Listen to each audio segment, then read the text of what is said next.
Hello guys, আসসালামু আলাইকুম। আপনারা দেখতে পাচ্ছেন প্রতিরক্ষা মন্ত্রণালয় ঢাকার সেনানিবাসে একটি নিয়োগ বিজ্ঞপ্তি প্রকাশ হয়েছে, যেখানে আপনারা বাংলাদেশ সকল জেলা থেকে নারী এবং পুরুষ উভয় প্রার্থী যারা অষ্টম এইচএসসি ও এসএসসি পাস করেছেন তারা কিন্তু আবেদন করতে পারবেন। আবেদন শুরু কবে, শেষ কবে, কিভাবে আবেদন করতে হয়, আবেদন করতে কত টাকা খরচ হবে, সবকিছু নিয়ে আজকের ভিডিওতে আলোচনা করব। আশা করি আপনারা সম্পূর্ণ ভিডিওটি ধৈর্য সহকারে দেখবেন। আর মূল ভিডিও আলোচনা করার আগে ছোট্ট একটা রিকোয়েস্ট থাকবে, আপনারা যারা এখন আমাদের ইউটিউব চ্যানেলটি সাবস্ক্রাইব করেন নাই অবশ্যই চ্যানেলটি সাবস্ক্রাইব করে রাখবেন। এখানে আমরা নিত্য নতুন সরকারি চাকরি নিয়ে আপডেট ভিডিওগুলো তৈরি করে থাকি।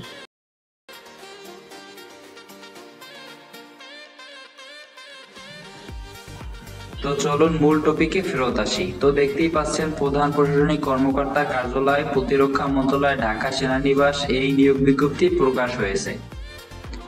তো আমি শুরুতেই বলে দেব, এটি একটি সম্পূর্ণ সরকারি চাকরি। মূলত এখানে তিন বাহিনী যে দপ্তর আছে প্রতিরক্ষা মন্ত্রণালয়, সেই দপ্তরে মূলত এই নিয়োগ বিজ্ঞপ্তি প্রকাশ হয়েছে।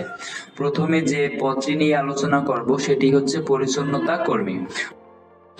পদ সংখ্যা রয়েছে 6টি। এখানে আপনি জেএসসি পাস মানে অষ্টম শ্রেণী পাস হলেই আবেদন করতে পারবেন। আর আবেদনের ক্ষেত্রে বয়স হতে হবে 18 থেকে 32 বছরের মধ্যে। এরপর যে পদটি রয়েছে মালি, পদ সংখ্যা 5টি। এখানে জেএসসি পাস হলেই আবেদন করতে পারবেন। এরপর যে পদটি রয়েছে নিরাপত্তা প্রহরী বা সিকিউরিটি গার্ড, পদ সংখ্যা 5টি। এখানে এসএসসি পাস হলেই আপনি আবেদন করতে পারবেন।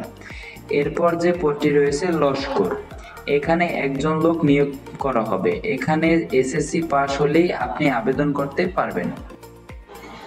এরপর যে পদটি রয়েছে মেস ওয়েটার, এখানে টোটাল 5 জন লোক নিয়োগ করা হবে। এখানে কিন্তু এসএসসি পাস হলেই আপনি আবেদন করতে পারবেন, কোনো ধরনের অভিজ্ঞতা প্রয়োজন হবে না।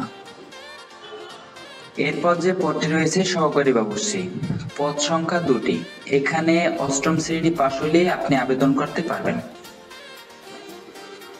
এরপর যে পদটি রয়েছে বাবুর্চি, এখানে মোট 4 জন লোক নিয়োগ করা হবে। জেএসসি পাস হলেই আপনি আবেদন করতে পারবেন, সংশ্লিষ্ট কাজের অভিজ্ঞতার প্রয়োজন পড়বে। এরপর যে পদটি রয়েছে অফিস সহায়ক, এখানে 53 জন লোক নিয়োগ করা হবে। আপনি এখানে এসএসসি পাস করলেই আবেদন করতে পারবেন। এরপর যে পদটি রয়েছে ফটোকপি অপারেটর, এখানে একজন লোক নিয়োগ করা হবে। আপনারা সর্বনিম্ন এইচএসসি পাস হলেই এখানে আবেদন করতে পারবেন। কম্পিউটার দক্ষতা, ফটোকপি মেশিন পরিচালনা বাস্তব অভিজ্ঞতা থাকতে হবে।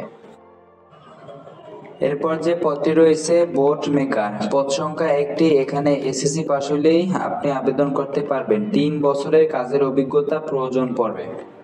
এরপর যে পদটি রয়েছে ইলেকট্রিশিয়ান, পদ সংখ্যা 1টি। এখানে এসএসসি পাস হলেই আপনি আবেদন করতে পারবেন, কিন্তু 3 বছরের কাজের অভিজ্ঞতা প্রয়োজন পড়বে। এরপর যে পদটি রয়েছে ইলেকট্রিশিয়ান, পদ সংখ্যা 1টি। এখানে এসএসসি পাস হলেই আপনি আবেদন করতে পারবেন, কিন্তু 3 বছরের বাস্তব অভিজ্ঞতা প্রয়োজন পড়বে। এরপর যে পদটি রয়েছে লাইসম্যান, এখানে একজন লোক নিয়োগ করা হবে। এই পদের জন্য এসএসসি পাস হলেই আপনি আবেদন করতে পারবেন, কিন্তু 3 বছরের বাস্তব অভিজ্ঞতা প্রয়োজন হবে। এরপর যে পদটি রয়েছে নিরাপত্তা তত্ত্বাবধায়ক, পদে মোট 9 জন লোক নিয়োগ প্রদান করা হবে। এখানে উচ্চ মাধ্যমিক পাস হলেই আপনি আবেদন করতে পারবেন। এরপর যে পদটি রয়েছে টেলিফোন অপারেটর, একজন লোক নিয়োগ প্রদান করা হবে। এখানে এইচএসসি পাস হলেই আপনি আবেদন করতে পারবেন। এরপর যে পদটি রয়েছে অফিস সহকারী কাম কম্পিউটার মুদ্রাক্ষরিক নেওয়া হবে। এখানে মোট 56 জন লোক নিয়োগ প্রদান করা হবে। এই পদের জন্য আপনার শিক্ষাগত যোগ্যতা এইচএসসি পাস হলেই আপনি আবেদন করতে পারবেন, তবে কম্পিউটারের ব্যবহারের দক্ষতা আপনাকে থাকতেই হবে।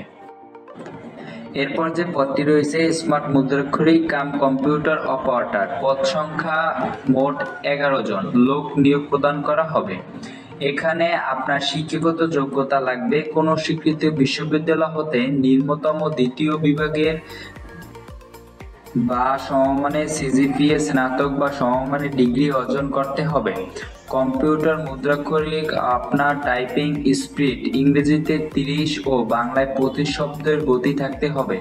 এরপর যে পদটি রয়েছে পরিসংখ্যান সহকারী, এখানে পরিসংখ্যান, গণিত অথবা অর্থনীতি বিষয়ে 2য় শ্রেণী, স্নাতক বা সমমানের ডিগ্রি অর্জন করতে হবে। কোনো ধরনের অভিজ্ঞতা প্রয়োজন পড়বে না। এরপর যে পদটি রয়েছে উচ্চমান সহকারী, এই পদে মোট 15 জন লোক নিয়োগ প্রদান করা হবে। এখানে আবেদন করার জন্য আপনার কোনো স্বীকৃত বিশ্ববিদ্যালয় হতে 2য় শ্রেণী, স্নাতক বা সমমানের ডিগ্রি অর্জন করতে হবে, কিন্তু কম্পিউটার ব্যবহারের দক্ষতা থাকতে হবে এবং কম্পিউটারে মুদ্রাক্ষরিক ইংরেজিতে 30 ও বাংলায় 25 শব্দের গতি টাইপিং স্পিড থাকতে হবে। এরপর যে পদটি রয়েছে নকশাকার, এখানে মোট 5 জন লোক নিয়োগ প্রদান করা হবে। এইচএসসি পাশ হলে আপনি আবেদন করতে পারবেন, কিন্তু 2 বছরের কোর্সের সার্টিফিকেট থাকতে হবে।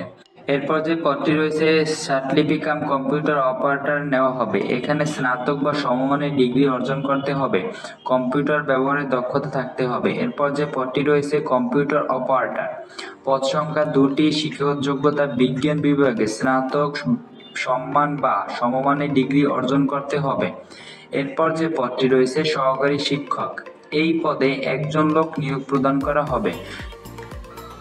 স্নাতক বা সমমানে আবেদন করতে হবে। মাইক্রোসফট অফিস ও ডাটাবেজে কম্পিউটার অপারেটর দক্ষতা থাকতে হবে।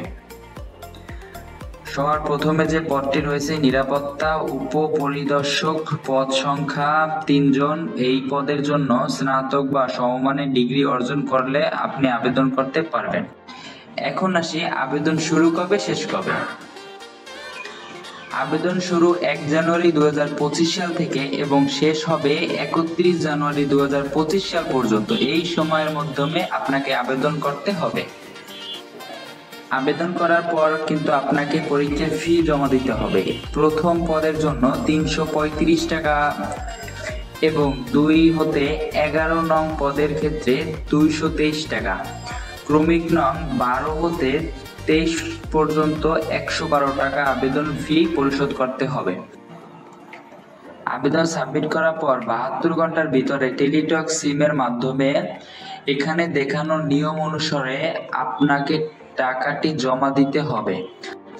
তো বন্ধুরা, এই ছিল প্রতিরক্ষা মন্ত্রণালয় ঢাকা সেনানিবাস আওতায় যে নতুন নিয়োগ বিজ্ঞপ্তি প্রকাশ হয়েছে সেটি সম্বন্ধে আলোচনা করছি। এরপর যদি কারো কোনো প্রশ্ন থাকে তাহলে অবশ্যই কমেন্ট করে জানাবেন। ধন্যবাদ সবাইকে, ভালো থাকবেন সবাই। আসসালামু আলাইকুম।